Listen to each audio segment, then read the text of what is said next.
नमस्कार, आप देख रहे हैं न्यूज आपका। झारखंड में माओवाद के खिलाफ चल रही लड़ाई से इस वक्त एक बहुत बड़ी खबर निकलकर सामने आ रही है। एक ऐसा नाम जिसकी तलाश वर्षों से सुरक्षा एजेंसियों की थी, एक ऐसा माओवादी नेता जिसके चारों तरफ सुरक्षा बलों का घेरा लगातार कसता जा रहा था, एक ऐसा चेहरा जिसने सारंडा और कोल्हान के दुर्गम जंगलों को लंबे समय तक अपना ठिकाना बनाए रखा था। और अब खबर निकलकर सामने आ रही है कि भाकपा माओवादी का शीर्ष नेता, पोलित ब्यूरो सदस्य और 1 करोड़ रुपए का इनामी मिसिर बेसरा गिरफ्तार हो चुका है। उसके साथ सौरभ और मोछू भी गिरफ्तार होने की खबर निकलकर सामने आई है। जंगल वही था, पहाड़ वही थे, रास्ते भी वही थे, लेकिन इस बार हालात बदल चुके थे। कभी सुरक्षा बलों को चकमा देकर निकल जाने वाला मिसिर बेसरा अब खुद जो है बच निकलने का रास्ता तलाश रहा था। कहानी को समझने के लिए थोड़ा जो है हम पीछे चलते हैं। कोल्हान के घने जंगलों में सुरक्षा बलों का दबाव बढ़ता जा रहा था।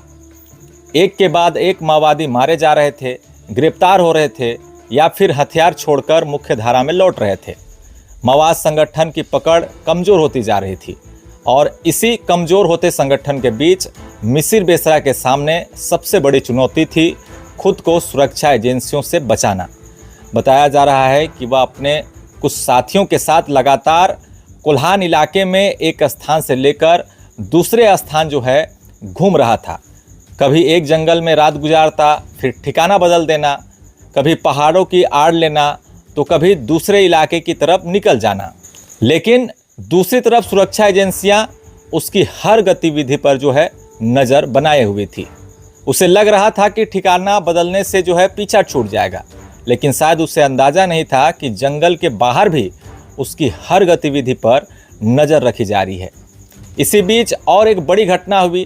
रांची पुलिस मुख्यालय में आज जो है 16 माओवादियों ने आत्मसमर्पण कर दिया। एक तरफ संगठन के लोग हथियार डाल रहे थे और दूसरी तरफ जंगल में मौजूद शीर्ष नेतृत्व पर दबाव जो है लगातार बढ़ता जा रहा था। बताया जा रहा है कि इस दौरान मिसिर बेसरा कोल्हान से निकलने की कोशिश में था और धनबाद के रास्ते वो गिरिडीह की तरफ जो है वो आगे बढ़ रहा था और धनबाद गिरिडीह के सीमावर्ती इलाके से वो गिरफ्तार हो गया। मूवमेंट को ट्रैक किए जाने लगा और फिर वह वक्त आया जिसका सुरक्षा एजेंसियों को, आईबी को लंबे समय से इंतजार था। 1 करोड़ इनामी माओवादी मिसिर बेसरा के गिरफ्तार होने की खबर सामने आ गई है, जिसे पकड़ने के लिए जंगलों में वर्षों तक अभियान चले, जिस तक पहुंचने के लिए सुरक्षा बलों ने पहाड़ और जंगल छाने। आखिरकार वही मिसिर बेसरा सुरक्षा एजेंसियों के शिकंजे में आ गया है। बताया जा रहा है कि गिरफ्तारी के बाद उसे कड़ी सुरक्षा के बीच एक सुरक्षित स्थान पर ले जाया गया है, जहां उससे लंबी जो है पूछताछ की जा सकती है। और यह पूछताछ बेहद महत्वपूर्ण भी मानी जा रही है, क्योंकि मिसिर बेसरा केवल एक हथियारबंद माओवादी कैडर नहीं रहा, बल्कि संगठन के शीर्ष निर्णय लेने वाले नेताओं में से उसका नाम जो है शामिल रहा है। ऐसे में उसके पास संगठन के पुराने नेटवर्क से लेकर मौजूदा कैडर, ठिकानों, संपर्कों और राजनीति तक की कई अहम जानकारियां जो है अब सुरक्षा एजेंसियों को उससे मिल सकती है। अब कहानी के उस हिस्से में आते हैं जिसने मिसिर बेसरा नाम को झारखंड के माओवादी इतिहास का बड़ा नाम बना दिया। गिरिडीह क्षेत्र से निकलकर माओवादी संगठन में शामिल हुआ मिसिर बेसरा धीरे धीरे संगठन की ऊपरी कतार तक पहुंचा। बताया जाता है कि शुरुआती दौर में सामाजिक और जमीन से जुड़े विवादों तथा स्थानीय शोषण के मुद्दों ने उसे प्रभावित किया। बाद में वह नक्सल आंदोलन से जुड़ा और फिर धीरे धीरे सशस्त्र संगठन में उसकी भूमिका बढ़ती चली गई। समय के साथ उसने हथियारबंद दस्तों, संगठनात्मक नेटवर्क पर अपनी मजबूत जो है पकड़ बनाई। गिरिडीह से शुरू हुआ उसका सफ़र आगे चलकर झारखंड के दूसरे हिस्सों और अन्य राज्यों तक फैले माओवादी नेटवर्क से जुड़ गया।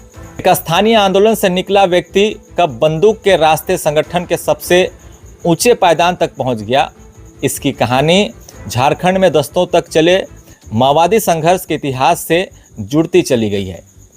इसके बाद सारंडा और कोल्हान का इलाका माओवादी संगठन के लिए बेहद जो है महत्वपूर्ण बन गया। घने जंगल, ऊंचे पहाड़, दुर्गम रास्ते और दूर दराज के गांव, भौगोलिक परिस्थितियां ऐसी थी कि सुरक्षा बलों के लिए यहां अभियान चलाना आसान नहीं था। मिसिर बेसरा ने इसी इलाके में संगठन को मजबूत करने में महत्वपूर्ण भूमिका निभाई। सारंडा से लेकर कोल्हान तक संगठन ने अपना नेटवर्क खड़ा किया और कई इलाकों में हथियारबंद दस्तों की गतिविधियां बढ़ती चली गई। सरजमबुरु जैसे दुर्गम जंगली पहाड़ी इलाके में भी माओवादी गतिविधियों के महत्वपूर्ण क्षेत्रों के रूप में सामने आए। लेकिन वक्त बदल रहा था। जिन जंगलों को कभी संगठन अपना सुरक्षित ठिकाना समझ रही थी, उन्हीं जंगलों में सुरक्षा बलों द्वारा लगातार अभियान चलाए गए।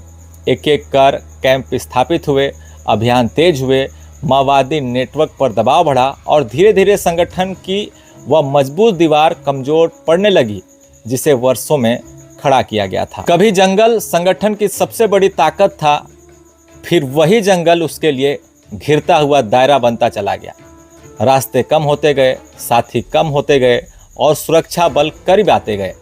मिसिर बेसरा का नाम कई बड़े माओवादी मामले और हमलों से भी जोड़ा जाता रहा है। 2004 में बलिबाग क्षेत्र में हुए बड़े नक्सली हमले में मिसिर बेसरा का नाम सामने आता है, जिसमें सैकड़ों पुलिसकर्मी को आईडी विस्फोट कर मिसिर बेसरा के दस्ते ने मार गिराया था। बताया जाता है कि मिसिर बेसरा पहले भी सुरक्षा एजेंसियों के हाथ लगा था और बाद में न्यायिक प्रक्रिया के दौरान उसके साथी उसे छुड़ा कर ले गए थे। खूंटी जिला के रनिया बाजार से उसे पहले भी 2007 में गिरफ्तार किया जा चुका था। तब किसी को पता नहीं था कि वो मिसिर बेसरा है। जब पूछताछ की गई तब पता चला कि वो तो मिसिर बेसरा है। उसके बाद उसे कोर्ट में पेश करने के लिए लिया जा रहा था, जहां पर माओवादी उसके साथी हैं उसे छुड़ा कर ले गए थे और उसके बाद से कभी भी मिसिर बेसरा किसी के हाथ नहीं आया था। सबसे बड़ा सवाल है, क्या मिसिर बेसरा की गिरफ्तारी झारखंड में माओवादी संगठन के अंतिम अध्याय की शुरुआत साबित होगी? क्योंकि जिस कोल्हान और सारंडा में कभी माओवादी संगठन मजबूत स्थिति में दिखाई देता था, वहीं अब सुरक्षा बलों का लगातार दबाव बढ़ते हुए दिखाई दे रहा है। कभी जंगल की खामोशी के पीछे बंदूकों की आवाज सुनाई देती थी, आज उसी जंगल में कहानी बदल रही है। पुराने चेहरे एक एक करके संगठन से बाहर हो रहे हैं और सुरक्षा बल लगातार आगे बढ़ रहे हैं। मिसिर बेसरा के पकड़े जाने की खबर एक आधिकारिक तौर पर पुष्टि होती है तो सवाल सिर्फ एक माओवादी नेता की गिरफ्तारी का नहीं होगा। सवाल होगा, क्या झारखंड में दशकों पुराने माओवादी दौर का आखिरी अध्याय लिखा जा रहा है? फिलहाल मिसिर बेसरा की गिरफ्तारी और पूरे ऑपरेशन के विस्तृत आधिकारिक विवरण का इंतजार रहेगा।